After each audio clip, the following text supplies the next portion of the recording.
Love never fails, যার অর্থ হচ্ছে ভালোবাসা কখনো হার মানায় না।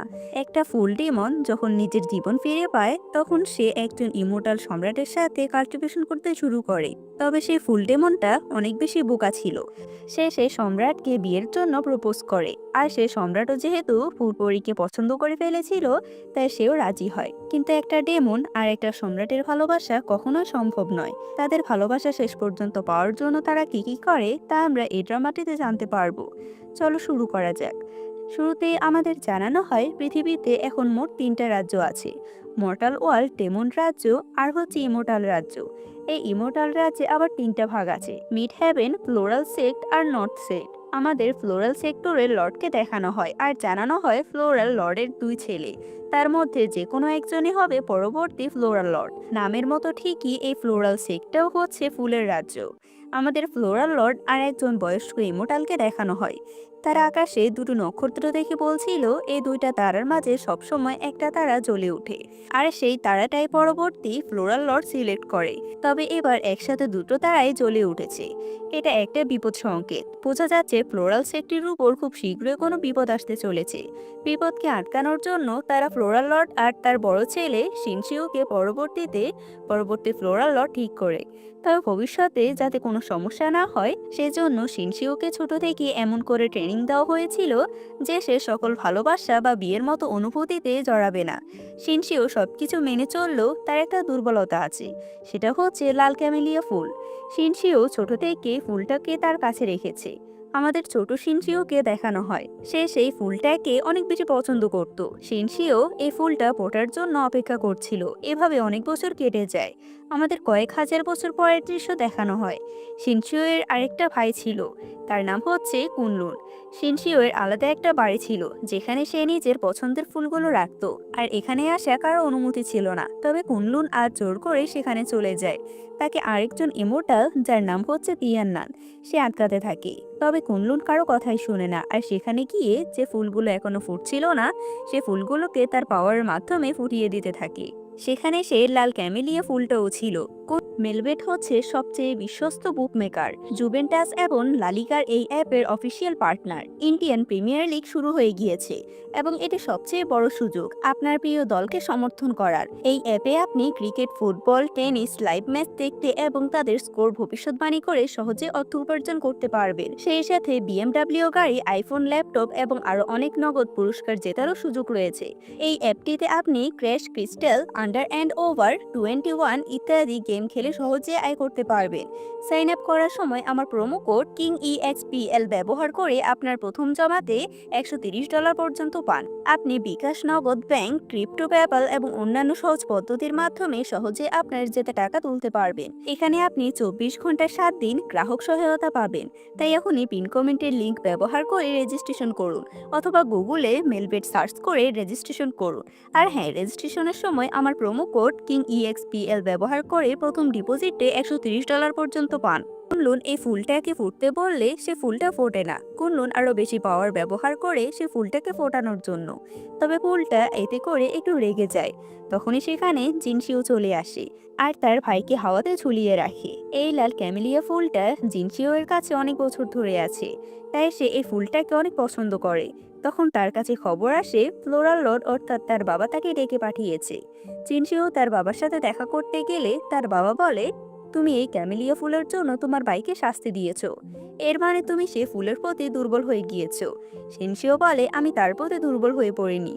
তবে ফ্লোরাল লর্ড তার কোনো কথা শুনে না আর সেই ক্যামেলিয়া ফুলটাকে টুকরো টুকরো করে ফেলে দেয়। ফ্লোরাল লর্ড সেখান থেকে চলে গেলে জিনশিও সেই ক্যামেলিয়া ফুলটার একটা অংশ নিয়ে তার বাড়িতে চলে যায়। সেখানে সে নিজের ভেতরে থেকে একটা এনার্জি বের করে সে ক্যামেলিয়া ফুলের মধ্যে দিয়ে দেয়, যাতে ক্যামেলিয়া ফুলটাও ওই এনার্জি দিয়ে কাল্টিভেশন করে মানুষের রূপে আসতে পারে। জিনশিও এর এই কাজটা সে তার বাবার থেকে সম্পূর্ণ সিক্রেট রেখেছে। সে এরপর বলে, আমি তোমাকে এখন এমন একটা জায়গায় পাঠাবো যেখানে তুমি ভালো থাকতে পারবে। ক্যামেলিয়া ফুলের ভিতর থেকে কেউ একজন জিনশিকে দেখতে পাচ্ছিল, তবে সে জিনশির সম্পূর্ণ চেহারা দেখতে পায় না। সে শুধুমাত্র জিনশির কপালে যে লোটাসের চিহ্নটা ভেসে উঠছিল সেটা দেখতে পায়। এরপরে জিনশিও তাকে হিমন নামের একটা জায়গায় পাঠিয়ে দেয়। এই জায়গাটাতে কিছু মর্টাল আর কিছু ছোট ছোট ডেমন থাকতো। আমাদের সেই জায়গার একটা মেয়ে আর একটা ছেলেকে দেখানো হয়। মেয়েটার নাম দংজুয়ান আর ছেলেটার নাম হচ্ছে দুয়ানফে। ক্যামেলিয়া ফুলটা তাদের কাছে গিয়ে পড়ে আর তারা দুজনে এই ফুলটা দেখে অনেক খুশি হয় আর সে ফুলটাকে নিজেদের কাছে রেখে দেয়। এরপর আমাদের জানানো হয় পৃথিবীতে মানুষরা এতটাই অন্যায় আর খারাপ কাজ করছে যে স্বর্গ থেকে পৃথিবীতে কোনো ফুল ফোটা নিষিদ্ধ করা হয়েছে। পৃথিবীতে এখন শীত ঋতু দীর্ঘায়ু হয়েছে আর বসন্ত পৃথিবী থেকে হারিয়ে গিয়েছে। এরপরই আমাদের হাজার বছর পরের দৃশ্য দেখানো হয়। হিমন নামের জায়গাটাতে আজকে অনেক বজ্রপাত হচ্ছিল।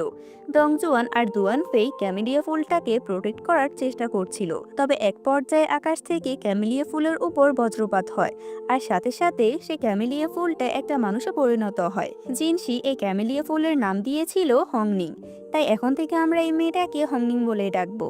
হংনিংকে দেখে দুয়ানফে আর দংজুয়ান অনেক খুশি হয়, কারণ তারা হাজার বছর ধরে ক্যামেলিয়া ফুলটাকে মানুষ রূপে দেখার জন্য অপেক্ষা করছিল। হংনিং যেহেতু পৃথিবীর কোনো নিয়ম জানতো না, তাই তারা দুজন তাকে পৃথিবীর বিভিন্ন নিয়ম কানুন বলতে থাকে। দংজুয়ান হংনিংকে বলে পৃথিবীতে এখন কোথাও ফুল ফোটা নিষিদ্ধ আছে, আর তুমি যেহেতু নিজেও একটা ফুল তাই তুমি অন্য ফুলগুলোকে ফুটাবে না। হংনিং বলে আমি তো ইতিমধ্যে একটা জায়গায় ফুল ফুটিয়ে ফেলেছি। তখন আমাদের দেখানো হয় একজন মহিলা তার বাচ্চাকে নিয়ে ঠান্ডাতে অনেক কষ্ট করছিল। হংনিং সেখানে তাদের একটু শান্তি দেওয়ার জন্য একটা ফুল ফোটায়। এটা শুনে তারা দুজন বলে তুমি অনেক বড় অপরাধ করে ফেলেছো।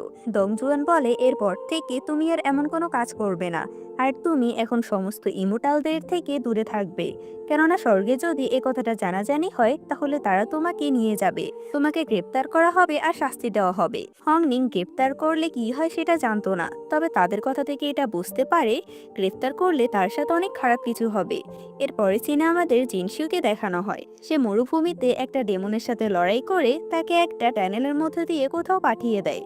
তখন তার কাছে একজন এসে মর্টাল ওয়ার্ল্ডে কোথাও একটা ফুল ফোটার ঘটনা জানায়। এখানে আমরা বুঝতে পারি জিনসি আসলে হংনিংকে পৃথিবীতে পাঠিয়ে দিয়েছে। অন্যদিকে হংনিং একটা পুকুরে নেমে গোসল করছিল, তখন সেখানে জিনসিও চলে আসে। হংনিং এর জামাটা অনেক পাতলা হয়, জিনসি তাকে আরেকটা জামা পরিয়ে দেয়। জিনসি হংনিংকে জিজ্ঞেস করে তুমি মর্টাল ওয়ার্ল্ডে ফুল ফুটিয়েছো কেন।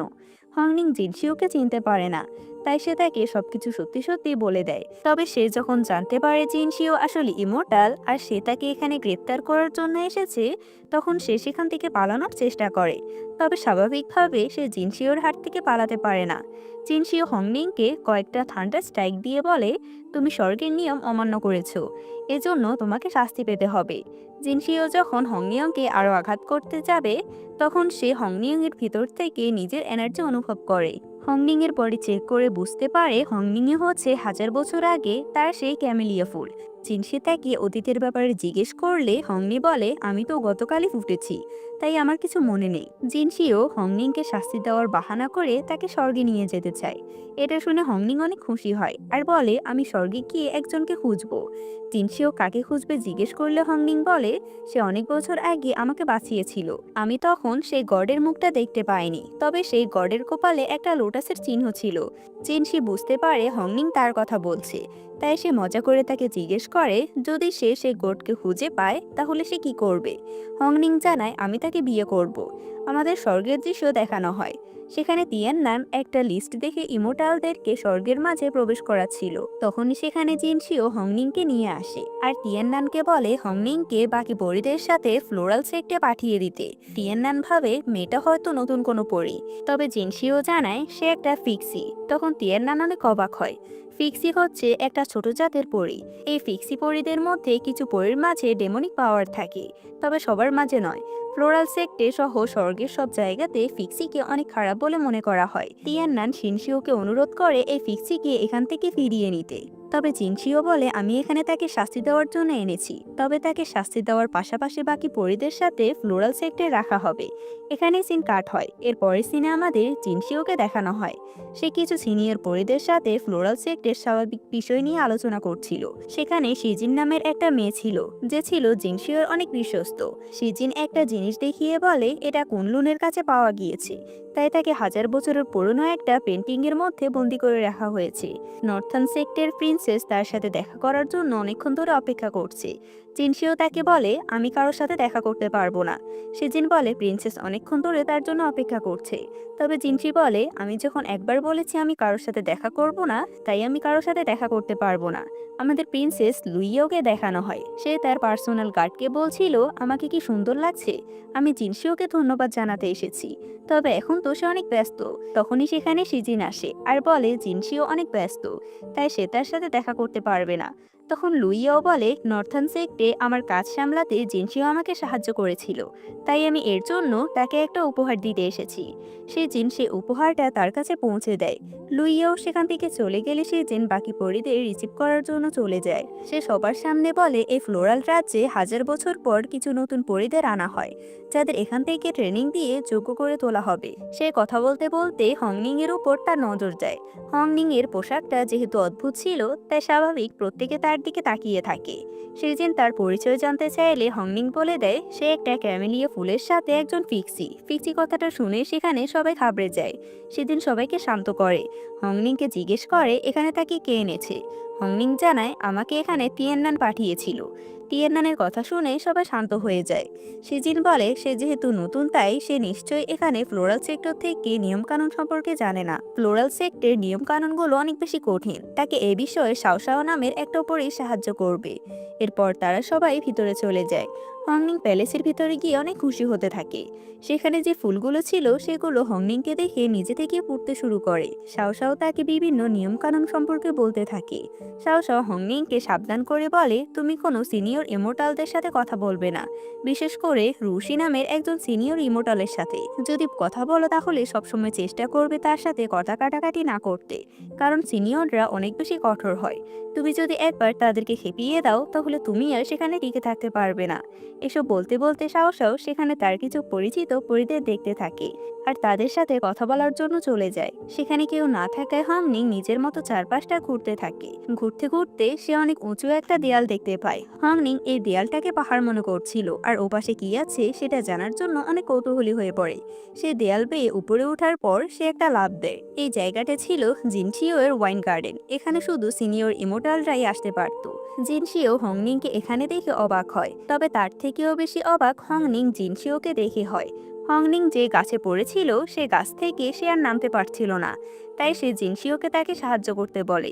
জিনশিও তাকে সেখান থেকে নামিয়ে আনলে হংনিং তাকে জিজ্ঞেস করে সে কি সিনিয়র কোনো ইমোর্টাল। তখন সে সেখানে ওয়াইন দেখে জিনশিওর কাছে সেগুলো খেতে চায়। জিনশিও তাকে দিতে না চাইলেও হংনিং তার সাথে কাড়াকাড়ি করতে থাকে। তখনই সেখানে সিনিয়র রুশি আর তার সাথে আরও একটা মেয়ে চলে আসে। শাওশাওয়ের কথা মনে পড়ে হংনিং তাড়াতাড়ি করে সেখানে তাকে একটা বেল্ট এনে তার মধ্যে জিনশিওকে নিয়ে লুকিয়ে পড়ে। হংনিং জিনশিওকে বলতে থাকে সিনিয়র ইমোর্টালরা অনেক কঠোর হয়, তারা এখানে তাদের দেখলে শাস্তি দেবে। হংনিং নিজেই জানতো না সে আসলে কাকে এসব কথা বলছিল। এদিকে রুশির সাথে থাকা মেয়েটা কুনলুনের নামে খারাপ খারাপ কথা বলছিল। সে সেখানে জিনশিও এর রাখা হোয়াইনটারও বিভিন্ন দোষ দিতে থাকে। ভেতর থেকে জিনশিও এগুলো শুনে অনেক বেশি রেগে যাচ্ছিল, তবে হংনিং তাকে শান্ত করিয়ে রাখে। জিনশিও এর শরীর থেকে সুন্দর গন্ধ আসছিল, তাই হংনিং জিনশিও এর অনেক ক্লোজ হয়ে তার শরীরের স্মেল নিতে থাকে। রুশি সেখান থেকে চলে গেলে জিনশি তাড়াতাড়ি করে তাকে নিজের থেকে দূরে সরিয়ে দেয়। তবে হংনিং সেখানে থাকা ওয়াইনের সাথে এক ধরনের পাতা মিশিয়ে খেতে থাকে। ওয়াইনগুলো অনেক মজার হওয়ায় সে সেখানে অনেকগুলো ড্রিঙ্ক করে ফেলে। অতিরিক্ত ড্রিঙ্ক করার কারণে হংনিং আসল রূপে ফিরে যায়। এটা দেখে জিনশিও এর অনেক রাগ হয়, তবে বাধ্য হয়ে তাকে হংনিংকে সাথে করে নিয়ে যেতে হয়। সে হংনিংকে তার টেবিলের উপর রেখে দেয় আর কোথাও একটা চলে যায়। তখন একজন মেড সেখানে জিনশিওর চা দিতে আসলে টেবিলের উপর ক্যামেলিয়া ফুল দেখে মনে করতে থাকে এটা হয়তো জিনশিওর খাওয়ার জন্যই এনেছে, তাই সে হংনিংকে চায়ের সাথে মিশিয়ে দেয়। জিনশিও যখন সে চাটা খেতে যায় তখন তার কাছে চায়ের স্বাদ অনেক অদ্ভুত মনে হয়। সাথে সাথে চায়ের ভিতরে থাকা হংনিং বেরিয়ে নিজের আসল রূপে চলে আসে। তখন সেখানে তিয়ান্নানও উপস্থিত ছিল। তিয়ান্নান হংনিংকে এখানে দেখে অনেক অবাক হয় আর সাথে সাথে তার বইয়ে এই বিষয়টা যোগ করে। এসব দেখে জিনশি তাকে তার বই পুড়িয়ে ফেলার ভয় দেখালে সে আর কিছুই লিখে না। এরপর সিনে দেখানো হয় জিনশিও রুশিকে বলছিল সে তার পয়েন্ট সম্পর্কে খারাপ মন্তব্য কেন করেছে, আর তার ভাইয়ের সম্পর্কেও তার মেয়েকে নয়তো খারাপ কথা বলছিল। রুশিও তার কাছে এর জন্য ক্ষমা চায়, তবে জিনশি তাকে শাস্তি দেয়। রুশি চলে গেলে জিনশি তিয়ান্নানকে বলে সে যেন হংনিংকে প্রোটেক্ট করে। বেচারা তিয়ান্নান নিজের বইটাকে বাঁচানোর জন্য তার কথাতে রাজি হয়। এরপরের সিনে আমাদের আবারও রুশিকে দেখানো হয়।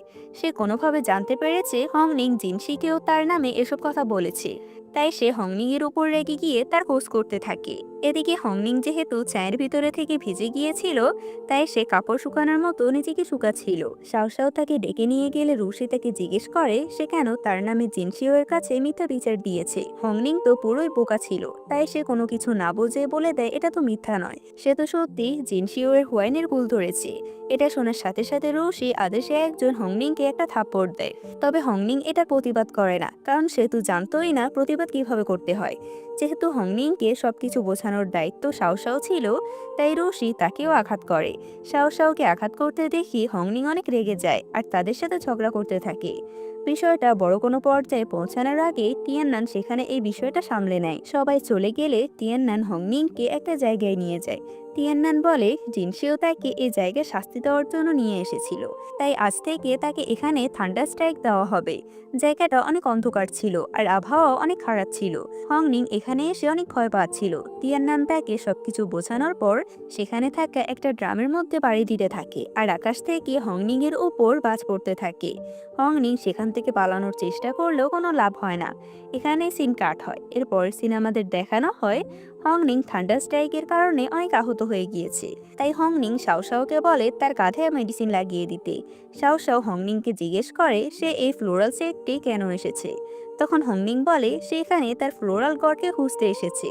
এখানে শাওশাও হংনিংকে একটা কম্পিটিশনের কথা বলে, যেটা 500 বছরের মধ্যে মাত্র একবার হয়। এই প্রতিযোগিতায় টিকে থাকতে পারলে তার নাম একটা লিস্টে যোগ করা হবে, আর যার নাম সেই লিস্টে থাকবে সে অনেক সুযোগ সুবিধা পাবে। এসব শুনে হংনিং এর বিষয়টা অনেক ইন্টারেস্টিং মনে হয়, তাই সে এই কম্পিটিশনে অংশ নেওয়ার কথা ভাবতে থাকে।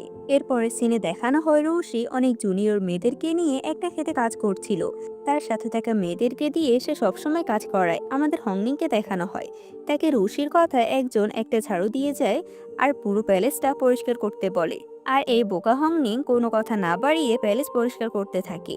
আরেক দৃশ্যে আমাদের দেখানো হয় জিনশিও এর গোসলের জন্য একটা পুলকে সুন্দর করে তৈরি করা হয়। জিনশিও যখন গোসল করছিল তখন সেখানে হংনিং চলে আসে। পুলে যেহেতু গরম পানির ধোঁয়া উঠছিল, তাই হংনিং জিনশিওকে দেখতে পায় না। পানি দেখে সে সেখানে নেমে যায়।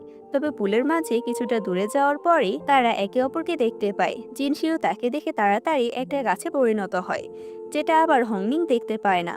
হংনিং এত বড় একটা সুন্দর গাছ দেখে সেটার কাছে চলে যায়। গাছটার গায়ে অনেক ফাটার দাগ ছিল। হংনিং বলে সে কি অনেক আঘাত পেয়েছে। এটা বলে সে গাছটাকে জড়িয়ে ধরে। এখানে সিন কাট হয়। পরের সিনে আমাদের জিনশিওকে দেখানো হয় সে বসে বসে হংনিং এর কথা ভাবছিল।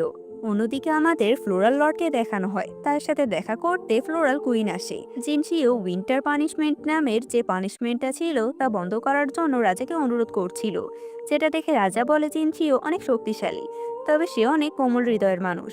তখন ফ্লোরাল কুইন জিনশিও এর পক্ষ নিয়ে কথা বলে। ফ্লোরাল লর্ড বলে আমাদের দুটো ছেলে আছে, তবে আমার মনে হয় সে কুনলুনের থেকে জিনশিওকে বেশি প্রাধান্য দেয়। ফ্লোরাল কুইন কথাটা এড়িয়ে যায়। তখন সেখানে তাই নামের সেই বৃদ্ধ ইমোর্টাল চলে আসে। ফ্লোরাল কুইন সেখান থেকে চলে যায়। তাই ফ্লোরাল লর্ডকে বলে আপনি 2 দিন ধরে এখানে আছেন, কোনো সমস্যা হয়েছে? আসলে ফ্লোরাল লর্ড সে তারা দুটোকে দেখে অনেক চিন্তায় ছিল। সে বলে আমি এর ফ্লোরাল কুইন জিনশিওকে ভালোবাসা থেকে দূরে রাখার যথেষ্ট চেষ্টা করেছি। বিপদ কাছাকাছি চলে এসেছে, এখন সবটা জিনশিওর উপর নির্ভর করছে। আমরা তাকে এই রাজ্যের জন্য যেভাবে গড়তে চেয়েছিলাম সে কি তেমনভাবে গড়ে উঠেছে, নাকি সে কারো ভালোবাসায় পড়ে যাবে। এখানে সিন কাট হয়। আমাদের তিয়াননানকে দেখানো হয়। তিয়াননান জিনশিও এর জন্য কিছু খাবার নিয়ে গিয়ে বলে এগুলো টেস্ট করতে। জিনশিও একটা কেক খেয়ে বলে সবকিছুই একই রকম আর এগুলোতে কোনো স্বাদ নেই। তিয়াননান তখন ভয়ে ভয়ে আরেকটা কেক দিয়ে বলে এটা একজন নতুন মানুষ তৈরি করেছে, এই কেকটা আশা করি তার ভালো লাগবে। এটা বলে তিয়াননান সেখান থেকে চলে গেলে জিনশিও এই কেকটা খেয়ে দেখে আর তার মুখ দেখে বুঝতে পারা যাচ্ছে কেকটা আসলে ভালো হয়েছে। জিনশিও এই কেকটা কে বানিয়েছে তাকে ডেকে নিয়ে আসতে বললে দেখা যায় এই কেকটা হংনিং বানিয়েছিল। হংনিং তো রান্না করা বা কিছু বানাতে পারে না। এসব দেখে জিনশিও অনেক অবাক হয়। হংনিং মনে করে তাকে হয়তো এখানে তিয়াননানের নামে নিয়ে আসা হয়েছে, তাই সে তিয়াননানকে গ্রেটিং করে। তবে তিয়াননান বলে তোমাকে আমি ডাকিনি, বরং সে ডেকেছে। এতক্ষণ পর্যন্ত হংনিং জিনশিওকে একজন সিনিয়র ইমোর্টাল মনে করছিল, আর সে তাকে একজন অফিসার মনে করছিল। যাই হোক, জিনশিও হংনিং এর বানানো কেকটা খেতে খেতে তাকে জিজ্ঞেস করে এই কেকগুলো কি কি দিয়ে বানানো হয়েছে। হংনিং জানায় এই কেক খোঁড়ার আবর্জনা দিয়ে যে সার তৈরি হয় সেই সারগুলো দিয়ে এই কেকটা বানানো হয়েছে। এটা শুনে জিনশিয়ের অবস্থা খারাপ হয়ে যায়। সে এতটাই রেগে যায় যে হংনিংকে বন্দি করতে বলে। জিনশিও এর রাগের সুযোগ নিয়ে তিয়াননান তাকে বলে হংনিং অনেক বড় অপরাধ করেছে, সে তাকে ঘোড়ার আবর্জনা খাইয়েছে, তবে তাকে শাস্তি হিসাবে মর্টাল ওয়ার্ল্ডে পাঠিয়ে দেওয়া উচিত। জিনশিও যতই রাগ করুক না কেন সে কোনোভাবে হংনিংকে তার থেকে দূরে যেতে দেবে না, তাই সে তিয়াননানকে ভয় দেখিয়ে সেখান থেকে পাঠিয়ে দেয়। এরপরে সিনেমাতে দেখানো হয় বাহিরে অনেক জোরে জোরে বৃষ্টি হচ্ছিল। হংনিং শাওশাওয়ের সাথে কথা বলছিল। তখন তিয়াননান এসে হংনিংকে সেখান থেকে নিয়ে যায় শাস্তি দেওয়ার জন্য। এবারও হংনিং এর উপর অনেকগুলো ঠান্ডা স্ট্রাইক দেওয়া হয়। হংনিং নড়াচড়া করছে না দেখে তিয়াননান তাকে ডাকে আর বলে সে কি মারা গিয়েছে। তখনই হংনিং একটু নড়লে তিয়াননান বলে ভালো হয়েছে সে মারা যায়নি, যদি সে মারা যেত তাহলে জিনশিও আমার এত বছরের পরিশ্রমকে এক নিমিষে শেষ করে দিত। হংনিং একটু সুস্থ হয়ে বাকি পরীদের কাছে চলে যায়। রুশি সবাইকে সামনের সেলেস্টিয়াল ফ্লোরালের কম্পিটিশনের কার্ড দিচ্ছিল। এই কার্ডটা যার কাছে থাকবে সে মূলত এই কম্পিটিশনে অংশ নিতে পারবে। রুশি সেখানে হংনিংকে দাঁড়িয়ে থাকতে দেখে জিজ্ঞেস করে হংনিং এখানে কি করছে। হংনিং বলে আমি কম্পিটিশনে অংশ নিতে চাই। অন্য একজন পরী বলে সে জানে এখানে কত উচ্চ বংশের পরীরা আছে, সে একজন পিক্সি পরী হয়ে এই কম্পিটিশনে অংশ নিতে চায় কোন সাহসে। রুশি তাকে থামায় আর হংনিং এর কাছে গিয়ে তাকে কম্পিটিশনে জয়েন করার জন্য সে জয়েনিং কার্ডটা দিয়ে দেয়। তবে এর বদলে রুশি হংনিংকে কাজ করার জন্য সে জমিটা দিয়ে দেয়, যেখানে সে এর আগে অনেককে কাজ করিয়েছিল। হংনিং যেহেতু এই জমি সম্পর্কে কিছুই জানতো না, তাই সেও রুশির প্রতি অনেক ইমপ্রেস হয়। তবে শাওশাও তাকে বলে রুশি তাকে এই জমি দিয়েছে যাতে সে এই কম্পিটিশনে জিততে না পারে, কারণ এই জমিতে কোনো কিছুই চাষ করা সম্ভব নয়। হংনিং এটা পরীক্ষা করার জন্য সেখানে যে গাছগুলো ছিল সেগুলো উপড়ে ফেলতে যায়, তবে গাছের গোড়া অনেক মজবুত ছিল, তাই সে সেগুলো তুলতে পারছিল না। যদিও বা সে অনেক কষ্টে একটা গাছ তুলে, তবে সেই গাছটা আবার নিজে থেকে মাটিতে রোপণ হয়ে যায়। হংনিং বুঝতে পারে সত্যি এই জমি দিয়ে কোনো কাজ হবে না। তখন সেখানে তিয়াননান আসে আর আবারও তাকে থান্ডার স্ট্রাইক দেওয়ার জন্য নিয়ে যায়। আমাদের জিনশিকে দেখানো হয় সে যখন ওয়াইন গার্ডেনে বসে ওয়াইন খাচ্ছিল, তখন তার কাছে ওয়াইনের স্বাদ একদমই ভালো লাগে না। তার তখন হংনিং এর কথা মনে পড়ে, তাই সেও হংনিং এর মতো সে পাতাটা ওয়াইনের সাথে মিশিয়ে খায়। জিনশিও দেখে এই ওয়াইনের স্বাদটা আগের থেকে অনেক বেড়ে গিয়েছে। আমাদের হংনিংকে দেখানো হয় তার এখন এই থান্ডার স্ট্রাইক নেওয়া অনেক সহজ হয়ে গিয়েছিল। আগে যেখানে সে দাঁড়াতে ভয় পেত, সেখানে সে এখন পা ঝুলিয়ে সেখানে বসে আছে। তিয়াননানও সেখানে বসতে ভয় পাচ্ছিল। এরপরে সিনে আমাদের শিজিনকে দেখানো হয় সে একটা বড় পেন্টিং এর সামনে একা একা কাউকে বলে। জিনশিও তার জন্য একটা নতুন ওয়াইন পাঠিয়েছিল। এই পেন্টিং এর ভেতরে কুনলুনকে বন্দি করে রাখা হয়েছিল। কুনলুনের কাছেও এই ওয়াইনটা আগের থেকে অনেক ভালো লাগে। সে শিজিনকে এ বিষয়ে কিছু জিজ্ঞেস করার আগে শিজিন সেখান থেকে চলে যায়। তাই কুনলুন সিদ্ধান্ত নেয় সে এবার এই পেন্টিং এর বাহিরে বের হবে। কুনলুন সেখানে পাহারা দেওয়া গার্ডদেরকে অজ্ঞান করে সোজা চলে যায় ওয়াইন গার্ডেনে জিনশিও এর কাছে। জিনশিও তাকে দেখে তেমন একটা অবাক না হলেও সে কুনলুনকে সম্পূর্ণ ইগনোর করে যাচ্ছিল। কুনলুন জোর করে জিনশিও এর ওয়াইন খেতে চাইলে জিনশিও বলে সে কি আবার ওই পেন্টিংয়ে যেতে চায়। এটা শুনে কুনলুন তখনকার মতো সেখান থেকে চলে যায়। এরপর সিনে আমাদের কিছু ডেমনকে দেখানো হয়। এসব ডেমনরা অন্যায় করেছিল, যার জন্য তাদের সবাইকে একটা টানেলে ফেলে দেওয়া হচ্ছিল। এই টানেলের মধ্যে যে ডেমন সেখানে পৌঁছাবে সে সেখানে শাস্তি পাবে। সমস্ত ডেমনদের নাম একটা খাতায় লেখা ছিল, আর জিনশিও সে খাতা দেখে দেখে সবাইকে টানেলে পাঠাচ্ছিল। সবার শেষে একটা ছেলে ছিল, জিনশিও দেখে তার নাম তালিকাতে নেই, তাই জিনশি ছেলেটাকে টানেলে ফেলতে নিষেধ করে। যে লোকটা এখানে সবকিছু তদারকি করছিল সে জানায় এটা হচ্ছে নর্থার্ন সেক্টরের প্রিন্স। নর্থার্ন সেক্টরের সবাই নলেজ বিশিষ্ট হয়, অর্থাৎ প্রত্যেকের 9টা লেজ হয়, কিন্তু এই প্রিন্সের মাত্র 3টা লেজ। এটা যদি সবাই জানতে পেরে যায় তাহলে নর্থার্ন সেক্টরের লর্ডের বদনাম হবে, তাই সে তাকে এখানে পাঠিয়ে দিয়েছিল। সবকিছু শুনে জিনশি বলে এখানে তাদের শাস্তি দেওয়া হয় যারা অন্যায় করেছে, তবে সে যেহেতু কোনো অন্যায় করেনি তাই তাকে এখানে শাস্তি দেওয়া হবে না। এরপর সেই প্রিন্সকে ছেড়ে দেওয়া হয়। এই প্রিন্সের নাম হলো লিও। লিও জিনশিওকে বলে সে তাকে কেন বাঁচালো। অনেক বছর অপেক্ষা করার পর আমার 9টা লেজ বের হয়নি, আমি 3টা লেজ নিয়ে জন্মেছি, সেজন্য আমার বাবাই আমাকে শাস্তি দেওয়ার জন্য পাঠিয়েছে। তখন জিনশিও বলে সে কয়টা লেজ নিয়ে জন্ম নিয়েছে সেটা সে নিজে থেকে ঠিক করেনি, তবে তোমার কাল্টিভেশনের উপর নির্ভর করে তুমি কয়টা লেজের উত্তরাধিকারী হবে। তাই তুমি এখন নিজের জীবনকে শেষ না করে ফেলে নতুন করে কাল্টিভেশন শুরু করো। জিনশিও এর এসব কথা শুনে লিও কিছুটা মোটিভেট হয় আর সে সিদ্ধান্ত নেয় সে কাল্টিভেশন করবে। আমাদের নর্থান সেটকে দেখানো হয়। নর্থান সেটের যে লর্ড ছিল সে একটা লোটাসের দিকে অনেক আগ্রহ নিয়ে তাকিয়েছিল। এই লোটাসটা থেকে গোল্ডেন একটা শিশির বিন্দু বেরিয়ে আসলে সেখানকার সবাই তাকে শুভেচ্ছা জানাতে থাকে। হানগাং নামের একটা লোক নর্থান লর্ডকে বলে 10,000 বছর পর এই লোটাস থেকে একটা গোল্ডেন এনার্জি বের হয়, এটা আমাদের রাজ্যের জন্য শুভ কিছু সম্ভাবনা নিয়ে আসে। নর্থান লর্ড লুইয়াওকে বলে আমার পর সে এই নর্থান সেক্টর লর্ড হবে, তাই আমি চাই তুমি হানগাংকে বিয়ে করো। লুইয়াও বলে এই লোটাস শিশির বিন্দুটা অনেক মূল্যবান, এটা কি এভাবেই মিড হেভেনে নিয়ে যাওয়া ঠিক হবে? তবে নর্থান লর্ড হানগাংকে বিশ্বাস করত, তাই লুইয়াও আর কিছুই বলে না। তবে এখানে হানগাংকে দেখে অনেক সন্দেহজনক বলে মনে হচ্ছিল। লুইয়াও আলাদা হয়ে হানগাংকে লিওর কথা জিজ্ঞেস করে। হানগাং বলে লিও 3টা লেজ নিয়ে জন্ম নিয়েছে, তাই তার ভিতরে ডেমনিক পাওয়ার থাকার সম্ভাবনা অনেক বেশি আছে। আমি তাকে মর্টাল ওয়ার্ল্ডে পাঠিয়ে দিয়েছি যাতে সে সেখানে গিয়ে কাল্টিভেশন করতে পারে। হানগাংয়ের কথা দেখে আমরা বুঝতেই পারি সেখানে মিথ্যে কথা বলছে। আমাদের হংনিংকে দেখানো হয়, সে যখন তার ক্ষেতে কাজ করছিল তখন শাওশাও এসে জানায় নতুন যারা এসেছে তাদেরকে ট্রেনিং দেওয়ার জন্য পাঠানো হচ্ছে। এটা শুনে হংনিং দৌড়ে সেখানে চলে যায়। রুশি সেখানকার সবাইকে আলাদা আলাদা টিমে ভাগ করে দেয়। শাওশাও রুশিকে হংনিং এর কথা জিজ্ঞেস করলে রুশি বলে তুমি নিজে চিন্তা করো। এরপর এসব পরীদেরকে নতুন করে ড্রেস আপ করানো হয়। হংনিংও নিজের মতো করে একটা ড্রেস পরে নেয়। সে সবারটা দেখে নিজে নিজে মেকআপ করে। রুশি যখন তাদেরকে সবকিছু শেখাচ্ছিল তখন সেও সবার সাথেই থাকে, তবে কেউই তাকে পাত্তা দেয় না। তাই সে সেখান থেকে গিয়ে একটা ঝোপের মধ্যে গিয়ে বসে থাকে। চিনশিও যখন তাকে সেখানে দেখে তখন সে তাকে জিজ্ঞেস করে তুমি এখানে কি করছো। চিনশিও দেখে হংনিং ঠিকমতো তার জামাটাও পরতে পারেনি, তাই সে প্রথমে হংনিং এর জামাটা ঠিক করে দেয়। এরপর হংনিং তার সাথে হওয়া সবকিছু বলতে থাকে। এসব শুনে জিনশি হংনিকে তার সাথে ওয়াইন গার্ডেনে নিয়ে যায় আর একটা ছবি টাঙিয়ে তাকে মেকআপ করতে বলে। তিয়ান্নান এটা দেখে একটা পাথরের আড়ালে বসে তাদের দুজনের গল্প তার বইয়ে লিখতে থাকে। এদিকে হংনিং ছবি দেখে ঠিকমতো মেকআপ করতে পারছিল না, তাই জিনশিও নিচে হংনিং এর মেকআপ করে দিতে থাকে। এভাবে মেকআপ করতে করতে তারা দুজনে অনেক ক্লোজ হয়ে যায়। এতটা কাছাকাছি চলে আসায় জিনশিও একটু নার্ভাস হয়, তাই সে হংনিং এর থেকে দূরে সরে যায়। কিন্তু হংনিং এসব কিছুই বুঝতে পারে না, তাই সে নিজের মতো করে জিনশিও এর সাথে বকবক করতে থাকে।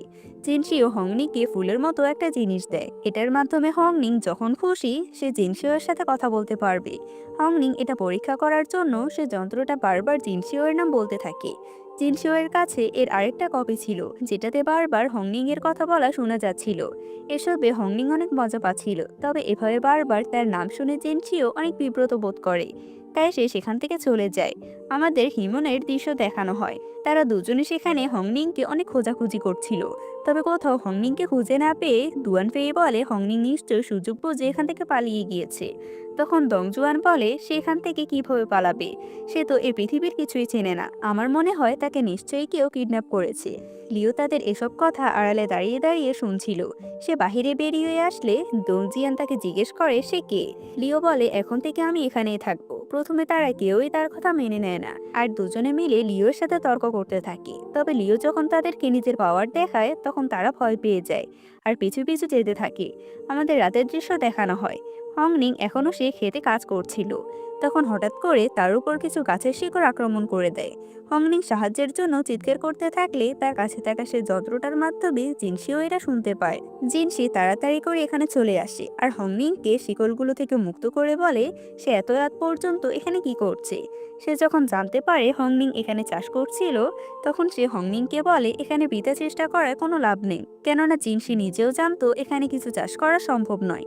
তাদের কথার মাঝে আবার অনেক শিকড় এসে হংনিংকে আক্রমণ করে। জিনশি তাকে সেখান থেকে ছাড়াতে গেলে অ্যাক্সিডেন্টলি তার হাতটা হংনিং এর হাতের সাথে বাঁধা পড়ে যায়। জিনশিও বুঝতে পারে সকাল হবার আগে এই হাত ছাড়ানো যাবে না, তাই সে হংনিংকে বলে এখন থেকে চলে যাওয়ার জন্য। তখন হংনিং বলে সে এখানে কাজ করবে। জিনশি তাকে বোঝানোর চেষ্টা করে এখানে চাষ করা সম্ভব নয়, তবে হংনিং তাকে দেখায় সে ইতোমধ্যে একটা গাছ বপন করেছে আর সে গাছটা অনেক বড় হয়ে গিয়েছে। এরপর জিনশি হংনিংকে নিয়ে তার প্যালেসে আসে।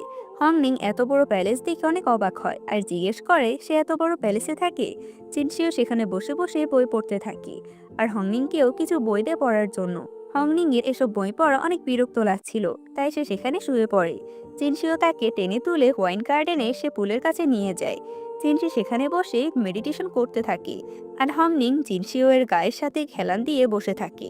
সেখানে এত পানি দেখে হংনিং পুলে নেমে যায়। জিনসিও যখন মেডিটেশন শেষে এটা দেখতে পায়, তখন সে তাকে পানি থেকে উঠে আসতে বলে। তবে হংনিং উল্টো তাকে টান দিয়ে পানিতে নামিয়ে নেয়। তখনই সেখানে দুজন মেড আসলে জিনসিও জলদি হংনিংকে নিয়ে পানির নিচে ডুব দেয়, যাতে মেড দুজন তাদেরকে দেখতে না পায়।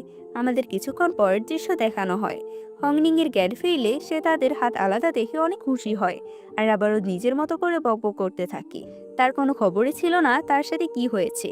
একটু আগে যে সে মারা যেতে যাচ্ছিল সেটা নিয়ে তার কোনো চিন্তা ছিল না। তখন সেখানে বজ্রপাত হলে হংনিং আবারও তার ক্যামেলিয়া ফুলের রূপে চলে আসে। এরপর আমাদের টিয়েননানকে দেখানো হয়। টিয়েননান অবাক হয়ে হংনিংকে দেখছিল।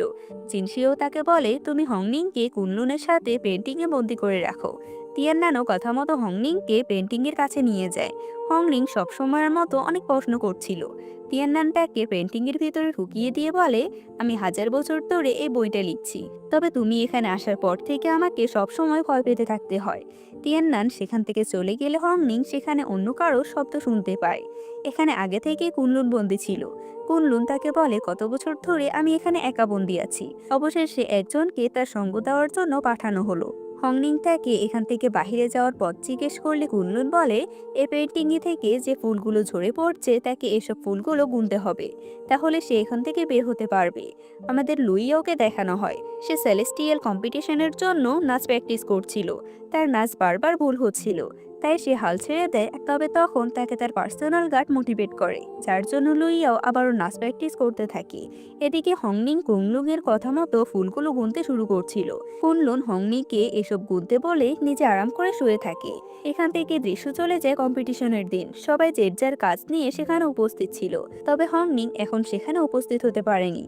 এর মাঝে সেখানে জিনসিও চলে আসে। আজকে জিনসিও এর কপালে সেই লোটাসের চিহ্নটা দেখা যাচ্ছিল। অনুষ্ঠান শুরু হওয়ার আগে সেখানে লুইয়াও চলে আসে, আর এতদিন ধরে সে যে নাচটা প্র্যাকটিস করছিল সেটা এখানে পরিবেশন করে। লুইয়াও আজকে এখানে একজন গেস্ট হিসেবে এসেছিল। এরপর সেখানে থাকা প্রত্যেককে জিনসিও এর নতুন ওয়াইন দেওয়া হয়। এরপরে কম্পিটিশন শুরু হয়। এখানে এক একজন এক এক রকম ফুল তৈরি করে নিয়ে আসবে।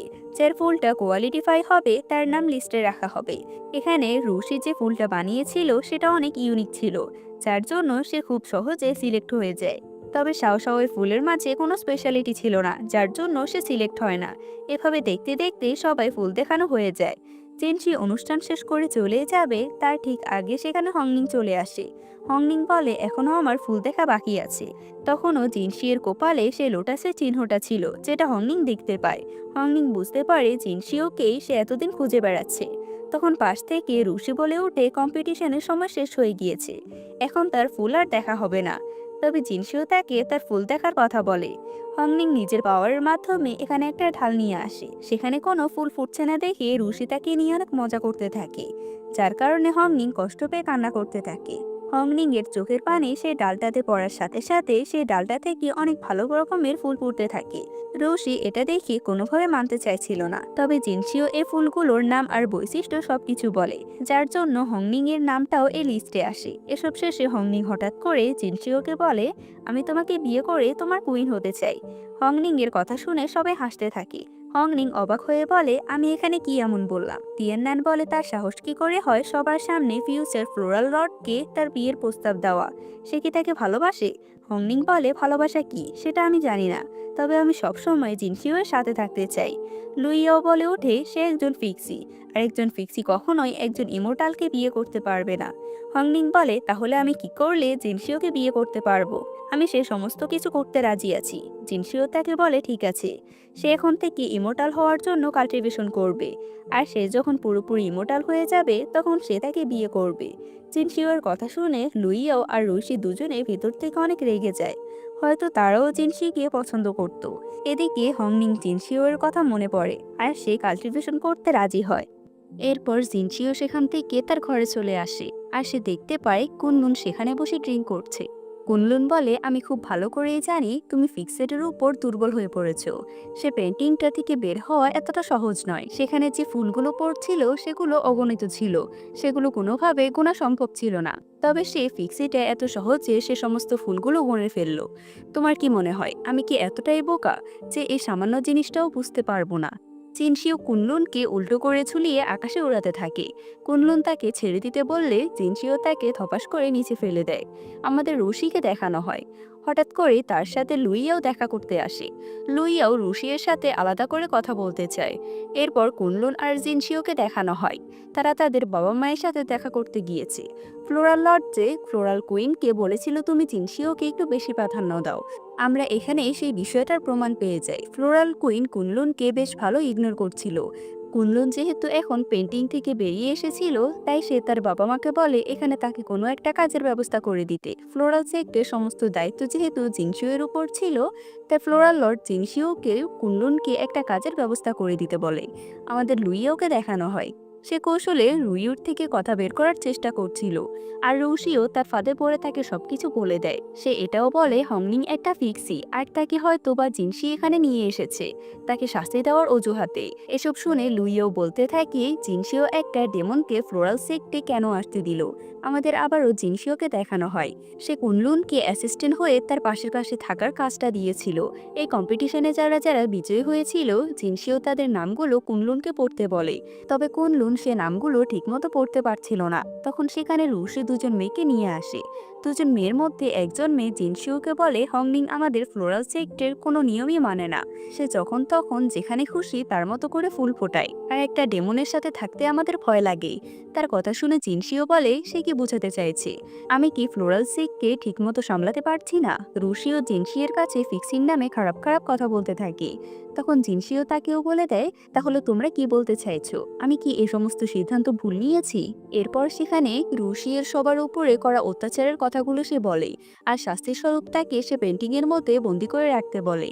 রুশিকে সেখান থেকে ধরে নিয়ে যাওয়া হলে জিনশি শিজিনকে বলে হংনিংকে আমার সে বাড়িতে পাঠিয়ে দাও। এখন থেকে হংনিং সেখানেই কাল্টিভেশন করবে। আমাদের হংনিংকে দেখানো হয় তাকে একজন মেয়ে জিনশিও এসে বাড়িতে নিয়ে গিয়েছিল। হংনিং তাকে এখানে আনার কারণ জিজ্ঞেস করলে সে মেয়েটা অনেক রুডভাবে বলে এখন থেকে তুমি এখানেই কাল্টিভেশন করবে। হংনিং বাড়ির ভিতর গিয়ে দেখে বাড়ির অবস্থা অনেক খারাপ। মনে হচ্ছিল এখানে অনেকদিন ধরে কেউ আসে না। এরপর হংনিং নিজে নিজে পুরো ঘরটা পরিষ্কার করে। তার ঘর পরিষ্কার করা যখন প্রায় শেষের দিকে, তখন সেখানে শাওশাও আসে। শাওশাও হংনিংকে জিজ্ঞেস করে তুমি কি তখন পাগল হয়ে গিয়েছিলে যে সবার সামনে ফিউচার ফ্লোরাল লর্ডকে বিয়ের প্রস্তাব দিয়েছো?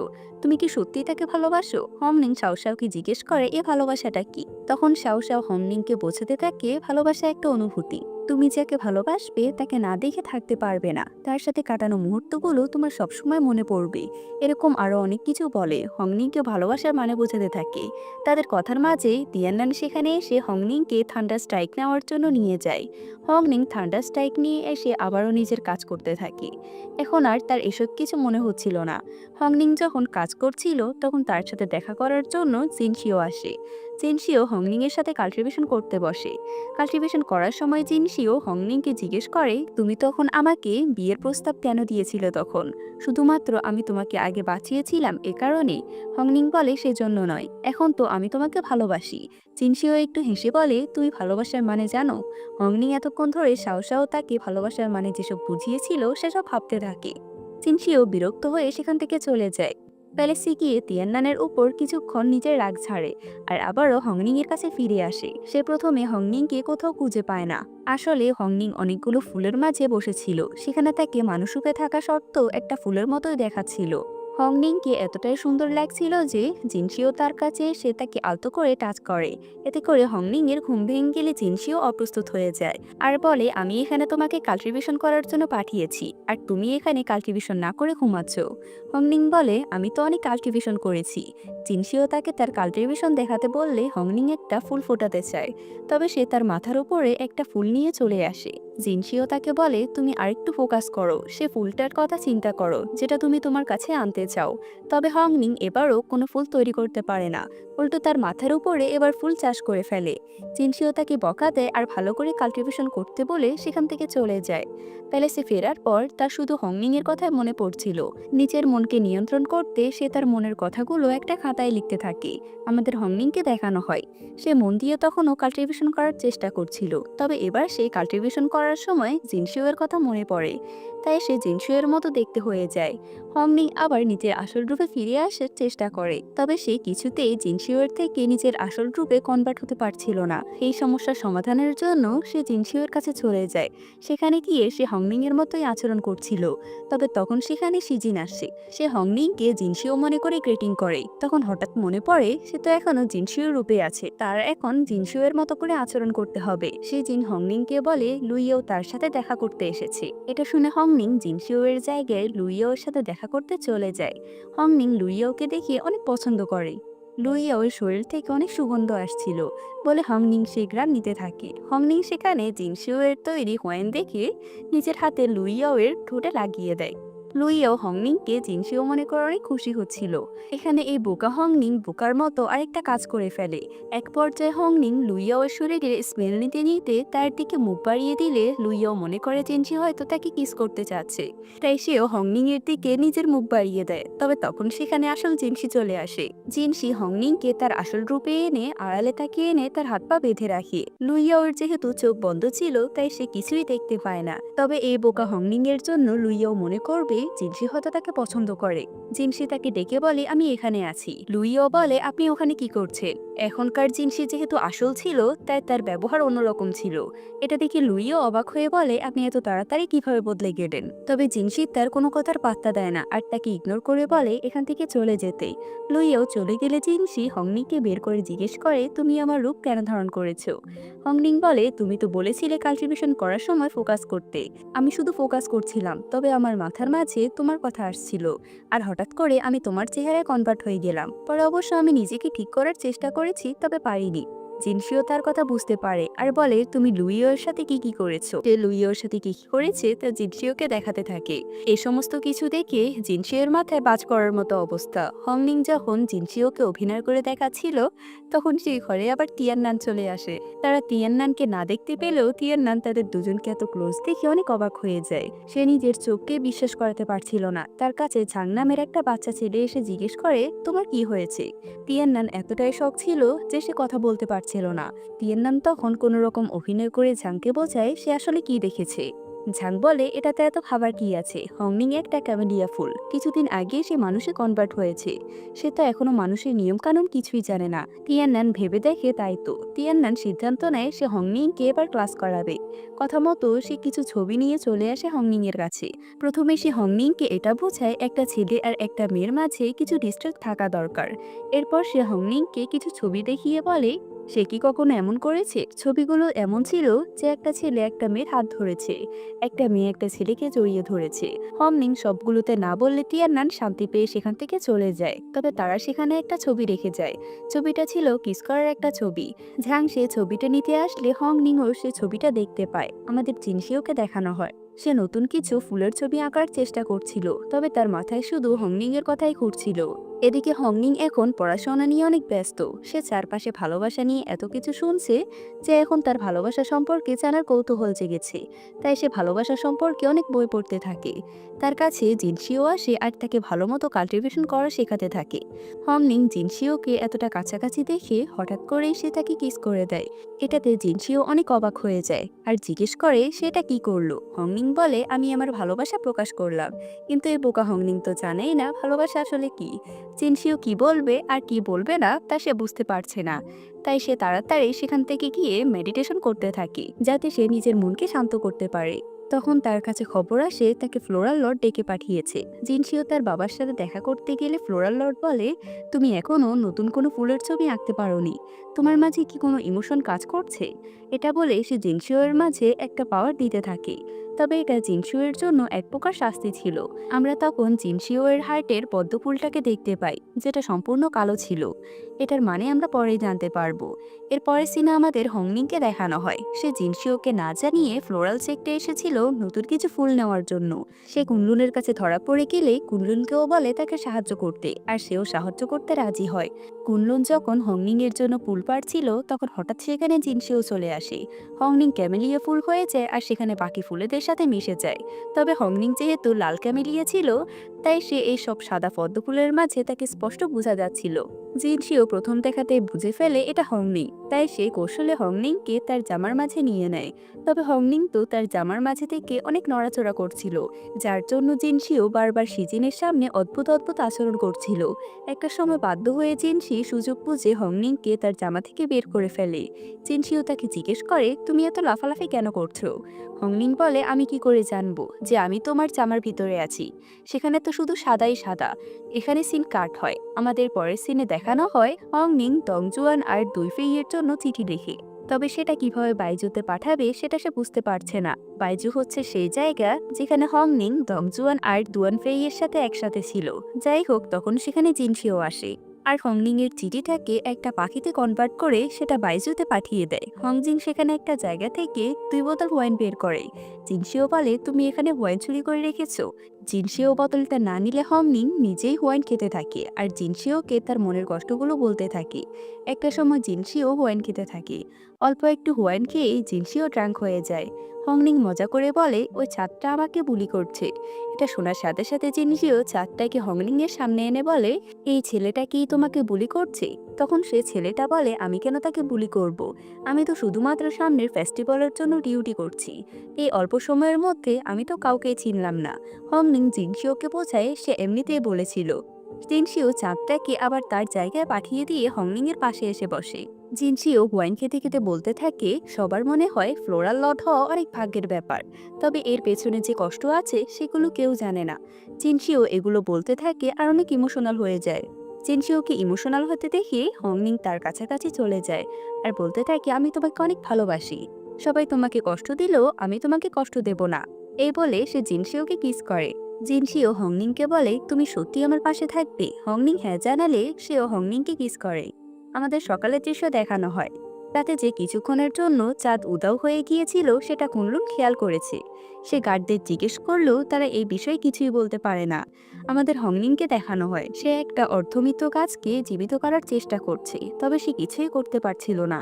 তখন সেখানে কুনলুন আসে আর এক নিমিষে সেই গাছটাকে ভালো করে দেয়। হংনিং কুনলুকে জিজ্ঞেস করে, এই ফ্লোরাল চেককে এমন কোন জায়গা আছে যেখানে সব ধরনের মেডিকেল হার্ব পাওয়া যায়? কুনলুন বলে, ফ্লোরাল সেক্টে মেডিকেল ভ্যালি নামের জায়গাতে সব মেডিকেল হার্ব পাওয়া যায়, তবে সেখানে শুধুমাত্র বড় কাল্টিভেটররাই যেতে পারবে। হংনিং সাথে সাথে সেখানে চলে যায়। সামনে সতর্কবার্তায় লিখেছিল সেখানে বিষাক্ত কুয়াশা আছে, সেখানে শুধু এমন ইমোটালরাই যেতে পারবে যে 1000 বছর কাল্টিভেশন করেছে। তবে হংনিং এসব কিছু না মেনে জঙ্গলের ভিতরে গিয়ে মেডিকেল হার্ব কালেক্ট করতে থাকে, তবে বিষাক্ত কুয়াশার কারণে সে সেখানে অজ্ঞান হয়ে যায়। হংনিং এর গ্যাডফিল এসে দেখে জিনশিও তাকে তার পাওয়ার দিয়ে হিল করছে। হংনিং প্রথমে তার মেডিকেল হার্বের প্যাকটা দেখে। জিনশিও তাকে বকা দিয়ে বলে, তার ওই হার্বগুলো কি এতই প্রয়োজন ছিল যে সে নিজের জীবনের ঝুঁকি নিয়ে সেখানে গিয়েছে? হংনিং জানায় এগুলো তো সে নিজের জন্যই এনেছে। হংনিং বলে, এখানে অনেক ধরনের হার্ব আছে, এগুলো সবগুলো একসাথে করে আমি একটা মেডিসিন তৈরি করব। তুমি যখন গাছ হয়েছিলে তখন আমি দেখেছিলাম তোমার শরীরে অনেক আঘাত আছে, এখন আমি সেগুলো সারিয়ে তোলার চেষ্টা করব। হংনিং তার জন্য এতটা কষ্ট করছে জানতে পেরে জিনশিও মনে খুশি হয়ে যায়। সে হংনিংকে সে যন্ত্রটা দিয়ে বলে, এটা সবসময় তার কাছে রাখতে। তুমি যদি বিপদে পড়ো তাহলে আমি এটার মাধ্যমে জানতে পারবো। জিনশিও সেখান থেকে চলে গেলে হংনিং গোসল করতে যায়। সে গোসল করতে করতে সেই যন্ত্রটা নিয়ে ঘাটাঘাটি করছিল। জিনশিও এদিকে সিজির আর রুশিওর সাথে কথা বলছিল। সে রুশিওকে সাবধান করে বলে এর পরের বার সে যেন সাবধানে থাকে। এদিকে তখন হঠাৎ করে হংনিং এর কাছ থেকে সে যন্ত্রটা পানিতে পড়ে যায়। জিনশিও মনে করে হংনিং হয়তো কোনো বিপদে পড়েছে, তাই সে তাড়াতাড়ি হংনিং এর কাছে চলে যায়। তবে হংনিংকে গোসল করতে দেখে সে লজ্জা পেয়ে বাহিরে চলে আসে। তবে হংনিং এখানে আরেকটা কাণ্ড করে ফেলে। সে জিনশিওকে দেখে জামা কাপড় ছাড়াই বাহিরে আসতে থাকে। জিনশি তাড়াতাড়ি তাকে জামা কাপড় পরিয়ে জিজ্ঞেস করে, তুমি এতটা কেয়ারলেস কেন? জিনশিও যখন সেখান থেকে চলে যাবে তখন হংনিং বলে তার মেডিসিন বানানো হয়ে গিয়েছে। এটা শুনে জিনশিও তার দিকে হাত বাড়িয়ে দেয়। তবে হংনিং তাকে তার সাথে নিয়ে যায়। হংনিং চোখ বেঁধে জিনশিও এর পিঠে মেডিসিন লাগাচ্ছিল। জিনশিও তার চোখ বেঁধে দিয়েছিল যাতে সে তার পিঠের আঘাতগুলো না দেখতে পায়। তবে হংনিং চোখ বেঁধেও বুঝতে পারে জিনশিও এর পিঠে অনেক আঘাত রয়েছে। সে চোখ থেকে কাপড় সরিয়ে জিনশিওকে জিজ্ঞেস করে, তুমি এতটা আহত কিভাবে হলে? জিনশিও তার প্রশ্নের কোনো জবাব দেয় না আর সেখান থেকে চলে যায়। প্যালেসে ফিরে সে তিয়াননানকে মেডিসিনটা তার আঘাতে লাগিয়ে দিতে বলে। তিয়াননান বলে, আমি তোমাকে কত ভালো ভালো মেডিসিন বানিয়ে দিয়েছি, আর তুমি সেসব কিছু ব্যবহার করো না, কিন্তু ওই ফেক্সিটার দেওয়া মেডিসিনটা তুমি ব্যবহার করছো। জিনসিও তার দিকে চোখ বড় করে তাকালে সে ভয় পেয়ে যায়। আমাদের হংনিংকে দেখানো হয়, সে যখন তার কাজ করার জায়গায় যায় তখন সে জিনিসপত্রগুলো ছড়ানো ছিটানো দেখতে পায়। সে খুঁজতে খুঁজতে সেখানে একটা ছেলেকে দেখতে পায়। ছেলেটার অবস্থা অনেক খারাপ ছিল, তাই হংনিং প্রথমে তাকে খাবার খাওয়ায়। এই ছেলেটার নাম হচ্ছে বাই, সে হচ্ছে একটা সাদা ফিক্সি। বাই যখন জানতে পারে হংনিং বাইজু থেকে এসেছে তখন সে অনেক অবাক হয়। হংনিং তাকে তার অবস্থার কথা জিজ্ঞেস করলে বাই বলে, আমিও তোমার মতো বাইজু থেকে এসেছি। আমিও সেদিন সবার মতো ফ্লোরাল সেক্টে এসেছিলাম, তবে রুশি সবাইকে ফ্লোরাল সেক্টে স্টুডেন্ট হিসেবে অ্যাকসেপ্ট করলেও আমাকে করেনি। একটা মেয়ে অনেক দেরি করে আসলেও সে তাকে ভিতরে যেতে দেয়। তবে আমি অনেক আশা নিয়ে বাইজু থেকে এখানে এসেছিলাম, তবে রুশি আমাকে ভিতরে যেতে দেয়নি। সে থেকে মূলত আমি এই স্বর্গে এদিক ওদিক ঘুরে বেড়াচ্ছি। জিনশিওকে দেখে বোঝাই যাচ্ছে সে হংনিং এর উপর দুর্বল হয়ে পড়ছে। তবে এর মাঝে তাদের দুজনের মধ্যে সমস্যা হয়ে দাঁড়ায় লুইয়াও, যার জন্য হংনিং পৃথিবীতে চলে যায় আর জিনশিও তার সাথে পৃথিবীতে চলে যায়। এসব কিছু তো আমরা পরের পার্টেই জানতে পারবো। আজকের পার্টটা এতটুকুই। তোমরা বেশি করে লাইক কমেন্ট শেয়ার করো, যাতে আমি অনুপ্রাণিত হই আর এর পরের গল্পগুলো আরো সুন্দরভাবে নিয়ে আসতে পারি। আজকের মতো তাহলে এই পর্যন্তই। খুব তাড়াতাড়ি আমি পরের পার্ট নিয়ে আসবো। সবাই ভালো থেকো।